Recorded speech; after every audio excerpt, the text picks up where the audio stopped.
Ayan, good morning, good morning. Ito na naman po ako. I'm here, I'm back again, mga ka-vision, mga ka-everything, whoever you are around there or who's reaching my videos, guys.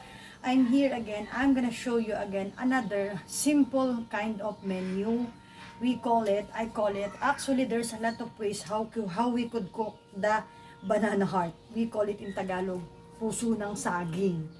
So, I will going to, you actually have a choice, guys, anyone, especially to more taga Quezon there, on yung mga talagang kilala to, puso ng saging. You could make it ginataan or anything you want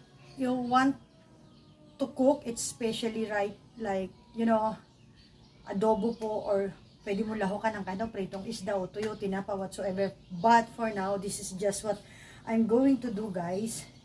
I don't know sometimes it's hard to think what I could cook, but at least a simple way that comes into my mind. So here, I'm gonna show you guys now. This one, it's banana heart, 1 piece, and then I just harvest some of the moringa leaves. This one, last night, I'll mix it there. So I bought you 1/4 of pork. So I will boil it first para mas malambot na po siya at luto kapag ginisa ko siya later. Then of course, my ingredients is banana pepper again, then tomato, tomato, this one, and onion, then ginger, then red cayenne, and then pork cube, and then I'll put again oyster sauce. So far, guys, I'm going to show you how to do and peel this one. Just be there and watch me how I'm going to cut this, and until I will show you later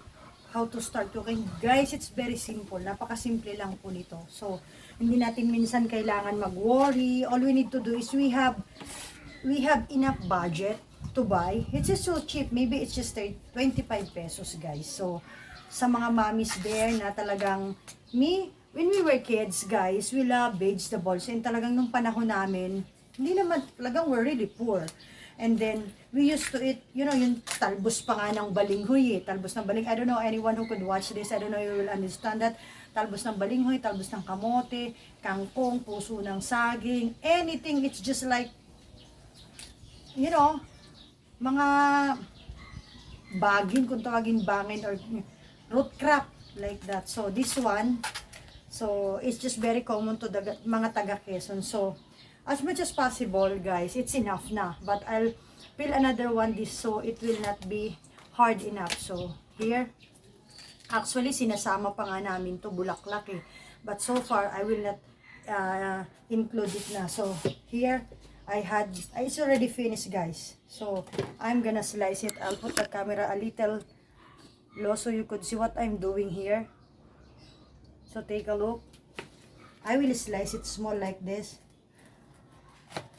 But before anything else, guys, I will just boil my pork. So later, before I saute it, it's already cooked. Sometimes, it is really, good to boil it, so very easy to saute. You will not gonna spend a lot of time to make it tender. So here, I'm gonna put some water and boil it. Maybe 5 to 10 minutes, guys. So here.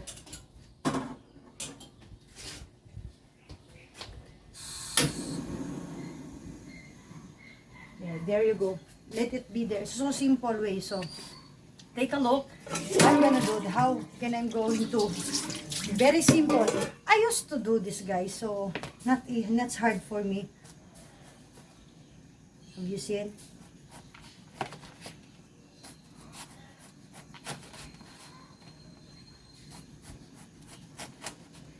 It's banana heart. Actually, my son. I remember when I was a little, maybe 4 or 5 years old, when my stepmother cooking this one, but he do eat adobo. It is adobong puso ng saging. So at least he could try to eat. For so many years, I haven't had this. This is what I'm thinking every day. What I'm going to show, what I'm going to cook, what I'm going to vlog. But at least, guys, sometimes My mind is so wide to think what I'm going to cook. Just for the family. We're just two here actually. I don't need to cook a lot. Just for us, one eat. Actually, I don't spend this one around $3. 150 guys. Kasi mura lang po yung ano po. So, 25 pesos. And, para isang kainan lang po siya. Hindi Actually, the one that I cooked yesterday, the lumpiang gulay, still there. Meron pa nga po akong hindi nababalot because I forgot to buy wrapper actually. So, here. Mabilis lang po to. I used to do this. It's not new to me actually. Kahit naman yung buhay ko medyo nagbago na ngayon. I will always have the you know, the moment or the life that we've been before. Hindi mo naman kailangang itapon yun just because your life is different right now. No, it's not that. So, always keep that because that experience will make you a better version of yourself. Huwag mong ikahiya kung saan ka nang galing. And be proud dahil doon sa pinanggalingan mo, nandito ka ngayon. And when God sees that really it's, you know, worth it for you to have that life, ibibigay naman niya yun eh. So, be humble. Whatever the life you had, whatever God's let you experience in your life, always keep feet flat on the floor. Huwag kang tataas sa iba. Hayaan mong si Lord yung magtaas sa'yo. For sure, kapag si Lord talaga yung nagtaas sa'yo, walang imposible, mananagumpay ka. Talagang, you will be famous like what God did to Abraham, remember? Nung inutusan niya na talagang iwanan niya, lisanin niya yung lupaing pinamana ng kanyang ama, para pumunta sa lupaing gusto ng Lord, puntahan ni Abraham. And then sabi niya, ako ang bahala, I'll make your nation great, I'll make you famous. God never failed to His promises. So tayong mga tao talaga, minsan kailangan lang nating maging faithful sa buhay. Why? Yun lang naman kasi yung palatandaan at saka way ng Lord para matest na talagang tunay na tayo ay kanyang mananampalataya. Tama po. So, ako, whatever the life I had right now, I'm always grateful to the Lord kasi dahil sa pinagdaanan na yon, doon ko nakilala na talagang mas naintindihan na why Jesus died on the cross and ba't ako isa sa mga naligtas at hanggang ngayong buhay pa. Amen. So, tayo po minsan ang kailangan lang natin open-minded enough to, you know, accept the reality, face the reality, deal with the reality. Enough yung complain, enough yung galit, enough yung silipan, enough yung inggit. Just live life to the fullest with God's, embracing God's, you know, deeds or what happened to Him. Right? So, napunta na po tayo dun. But anyway, it's just part of my sharing. So, I was saying, whatever the past we had, it's really, I will never be ashamed for where we've been because that experience or that situation became who we are right now and praise God to that. So, here, I'm done. Tapos na po. So, since I'm tapos na po siya, na-ikat, I'll make the video a little higher. Give me a minute. So, yan. Tapos ko na po siyang ikat. So, pinapakita ko sa inyo. Ganito po siya. Then later, lalagyan ko ng asin. Para po lamasin ng lamasin.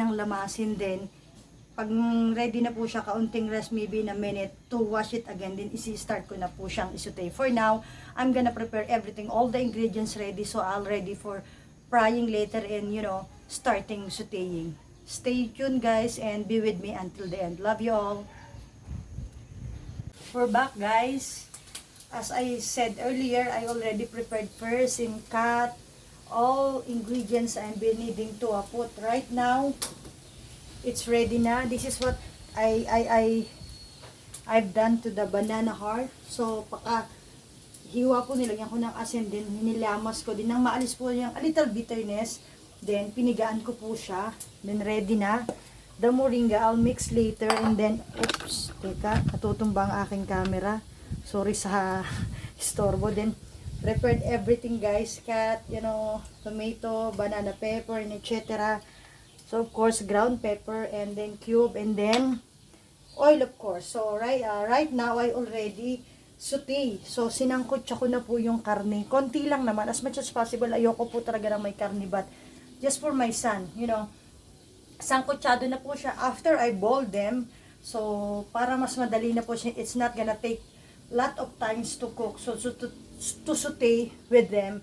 So, right now, I already segregating and I'll start putting all of these ingredients. So, here, I'll be next na po. So, since nasa gilid na po siya, this is how we do things. Very, very basic. So, first, onion. Ginger. First, ginger, guys. You have to make a little sunog-sunogin ng konti. Dried, not so much. Ang paalis po kasi ng mga sometimes lansa at saka ng stinky yung ginger. Maganda po talaga siya. Actually, it's okay. Optional. I could put garlic, but I forgot to slice and prepare, so it's better. I could go with this without garlic. The next is the banana pepper and the red cayenne. Slowly, guys, okay, it goes like this.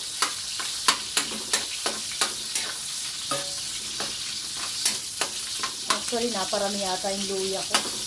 Okay na yan. So, kailangan lang talaga ito. And then, sabay ko na po siyang ilalagay.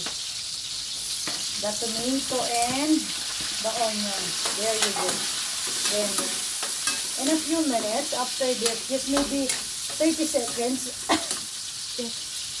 makakasunog guys yung anghang ng sili. So, isasama ko na po, halo ko na po yung karne. So, yan. Then, what I'm going to do now to put the pork cube here. Then, put ground pepper. Later po, lalagyan ko po siya ng mas marami pang ground pepper. As much as possible talaga. Ground pepper is so good. Maganda po talaga yung ground pepper sa pagluluto. At saka sa...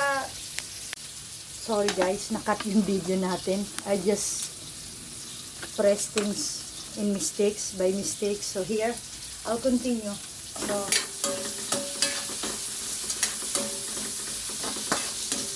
ayan, sutay-sutay lang po siya. Halo. Then, when it's okay na,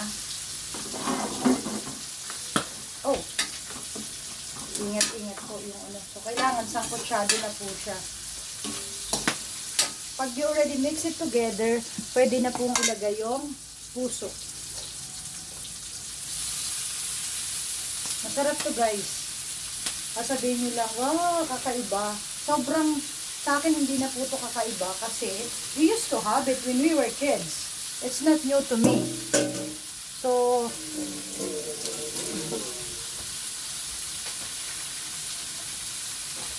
hindi na po siya bago. And kaya lang, madalang ko lang talaga siyang lutuin because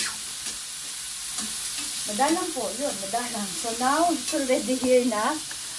So nalagay ko na po yung puso and lahat-lahat. So, in a few minutes, guys, I will be mixing it all together first, like this.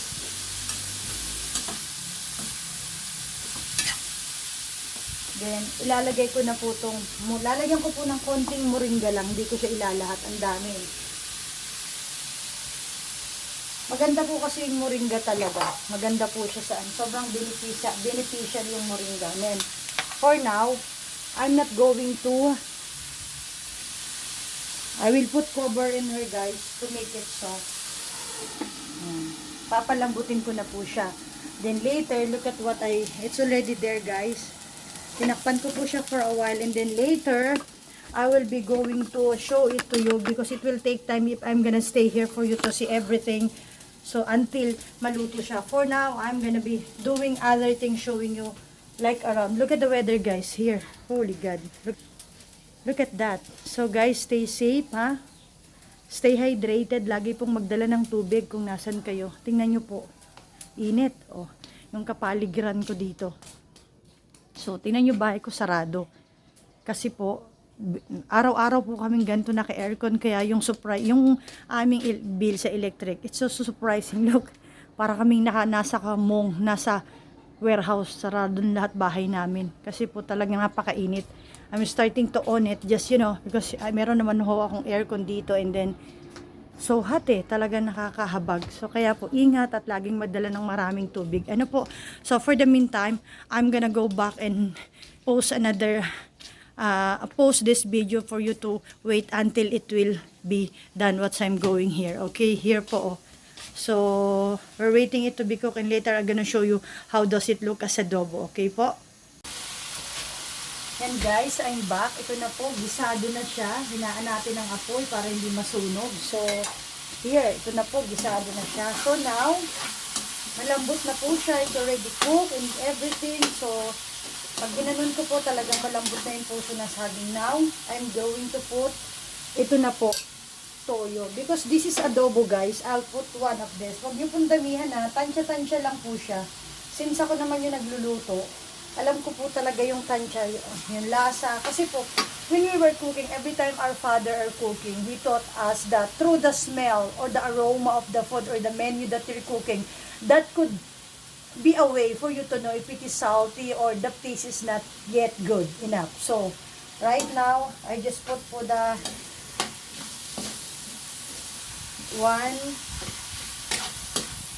just a little scoop of soy sauce, then I'll mix na po this one, the oyster sauce. Ito po yung magpapasarap. Although before, I don't use oyster sauce in everything, just for marinating chicken. Oh, hindi pala, that's the, what do you call that? The marinating barbecue guys, like that. So, I got to learn how to use this through my ate, you know. So, sometimes, there's no, you know, the good thing that you have a lot of family which is really good in cooking. So, talaga pong matututo ka naman eh. So, ito na siya. And I will taste later. It's finished. So, I will just taste guys. Just give me a minute. More mix together para po mabalance yung lasa niya. So, ito na po siya. So, you guys, actually, luto na po siya. Then, I will taste it if it is really final na po. Okay? Let me use this one because this is not naman for everybody, just for me. It's clean naman po.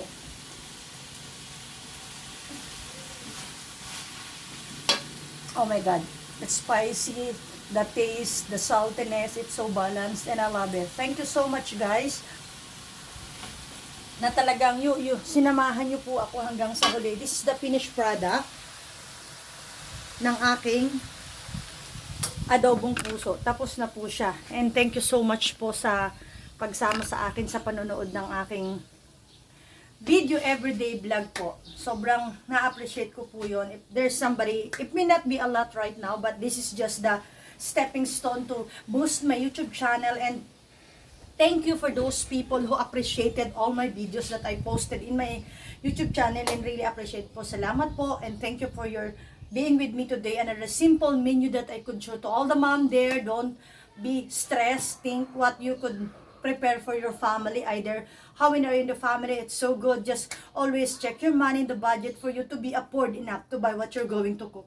Thank you so much and stay sobrang matubig. Nakita nyo naman po yung panahon kanina pinakita ko sa inyo. So, lagi pong mag-ingat, uminom ng tubig, and hanggat maaari, hindi kailangan do not go out po. Yung mga anak, tubig, and stay alive, enjoy the life that God given to us. So, thank you so much. Happy Thursday, guys. Please do watch all my videos and don't forget to put a like on and subscribe guys, the subscription button and the button of bell for you to be updated. Whatever I could do, I'll do all my best to put in there. So for you guys, thank you so much. I love you all. I'm not perfect, I'm not whatever who you wanted, but every human has the right to express their free will to do what they could wanted to be. Okay, maraming salamat po. Thank you so much. God bless us all and stay safe and happy Thursday, everyone.